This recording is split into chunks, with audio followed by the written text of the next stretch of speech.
Avec le retour de son président, Alger entend renouer avec son espace régional voisin.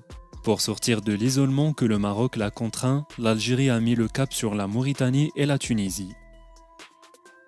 Abdelmajid Tebboune a présidé hier une session du Haut Conseil à la sécurité consacrée à l'examen des développements inédits survenus récemment dans la région et particulièrement dans l'espace régional voisin, indique la présidence algérienne dans un communiqué. Une référence à l'intervention des forces armées royales du 13 novembre à El Guergarat, à la reconnaissance par les États-Unis de la marocanité du Sahara et à la normalisation des relations entre le Royaume et Israël. Des développements que les plus hautes autorités du voisinage maghrébin n'ont officiellement pas condamnés, isolant davantage l'Algérie.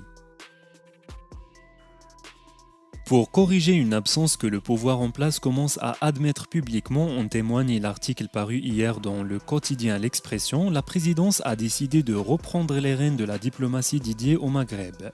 Immédiatement après la réunion du Haut Conseil à la sécurité, le ministre de la Santé Abdelrahman Ben Bouzid s'est envolé vers Nouakchott pour remettre des aides médicales destinées à la prévention contre le Covid-19.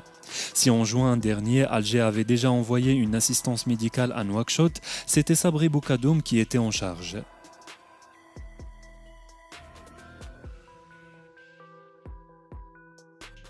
Le choix de la Mauritanie comme première destination de cette générosité ne relève pas du hasard.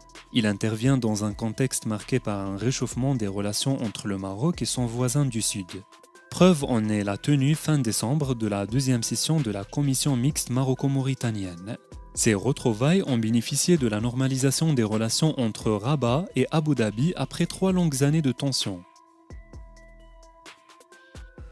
La Tunisie est l'autre destination de la diplomatie présidentielle algérienne.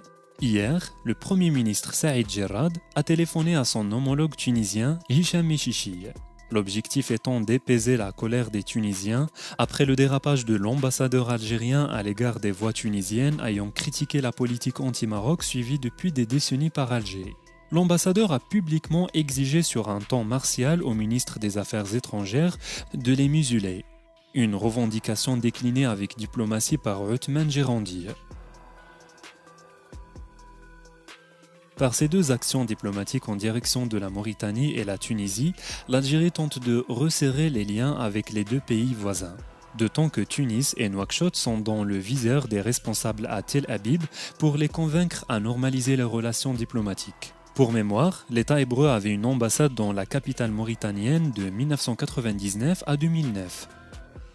Comme le Maroc, la Tunisie avait fermé son bureau de liaison en Israël en 2000 où un certain Khameis Jinaoui, l'ancien ministre des Affaires étrangères de 2016 à 2019, avait dirigé les premières années.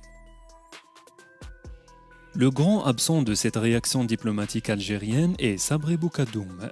Le ministre des Affaires étrangères a été tenu à l'écart. Hier, le quotidien L'Expression, porte-voix du Rassemblement national démocratique, parti de la majorité présidentielle, a énuméré dans un article les échecs attribués à Boukadoum au Maghreb, au Sahara et au Mali.